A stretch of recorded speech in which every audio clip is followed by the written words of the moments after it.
PCC కూడా నాకేం తక్కువ అర్హత ఉందంటున్నా నేను ఇంకా పీసీసీ మహేష్ కుమార్ గౌడ్ గారికి వర్కింగ్ ప్రెసిడెంట్గా ఎక్స్టెన్షన్ ఉండే అవకాశం ఉండే నేను అనుకున్నా. వారితో పాటు కొంతమందికి ఆలోచన ఉంది. మొన్న మీటింగ్లో కూడా చర్చ వచ్చిందని మర్మరింగ్స్ జరిగినాయని చెప్పి వింటున్నా.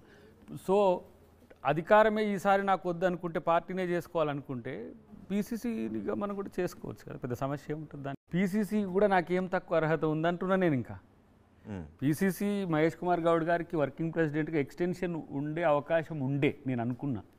వారితో పాటు కొంతమందికి ఆలోచన ఉంది. మొన్న మీటింగ్లో కూడా చర్చ వచ్చిందని మర్మరింగ్స్ జరిగినాయని చెప్పి వింటున్నా.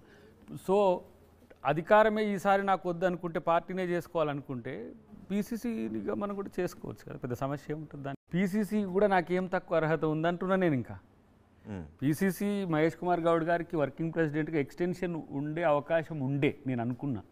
వారితో పాటు కొంతమందికి ఆలోచన ఉంది. మొన్న మీటింగ్లో కూడా చర్చ వచ్చిందని మర్మరింగ్స్ జరిగినాయని చెప్పి వింటున్నా. సో అధికారమే ఈసారి నాకు వద్దు అనుకుంటే, పార్టీనే చేసుకోవాలనుకుంటే పీసీసీగా మనం కూడా చేసుకోవచ్చు కదా, పెద్ద సమస్య ఏముంటుంది దాన్ని.